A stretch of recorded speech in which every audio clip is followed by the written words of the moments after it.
You've completed your thorough examination. You've dissected the methods, biopsied the statistics, and scrutinized the logic. Now comes the moment that often feels heaviest, delivering your final verdict. This isn't about wielding power. It's about exercising professional judgment with clarity and integrity.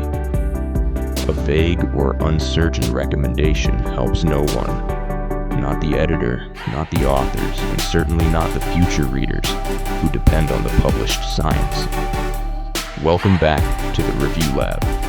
I'm Professor Hussein MA. Today we move from diagnosis to decision.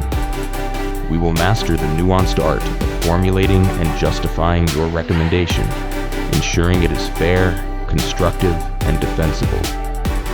Think of these not as simple grades, but as precise clinical pathways for the manuscript. The paper is essentially flawless, robust, and ready for publication as is.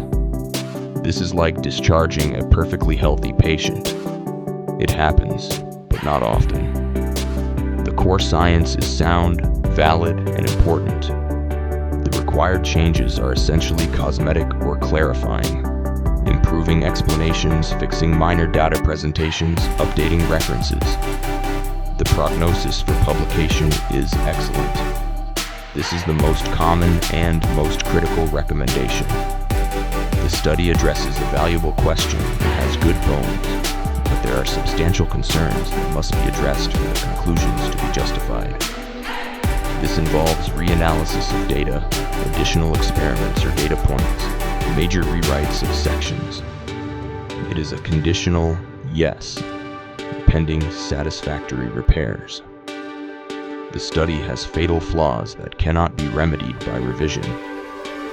This is not about being harsh. It's about scientific triage. Reasons include fundamentally flawed design, unsalvageable methodological errors. The question is not novel or significant, or the results do not support the conclusions. Is the central research question novel and clinically, scientifically important?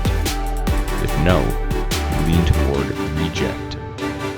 Is the study design fundamentally appropriate and ethical to answer that question? If no, this is often a fatal flaw. Reject. Are the methodological flaws fixable with reasonable effort? If yes, major revision. If no, reject. If all flaws were fixed, would this be a strong, contributory paper? This is the key question for major versus minor revision. Your comments must align with and justify your chosen recommendation. Be specific about what is required for acceptance. This provides a clear roadmap. It is fair, but firm. Be courteous, clear, and scientific, not personal. This focuses on an insurmountable scientific issue, not the author's skill. Recommending reject on a poorly done paper is an act of scientific stewardship. Recommending major revision on a promising but flawed paper is an act of academic mentorship. Both require courage. Conversely, have the humility to recommend accept or reject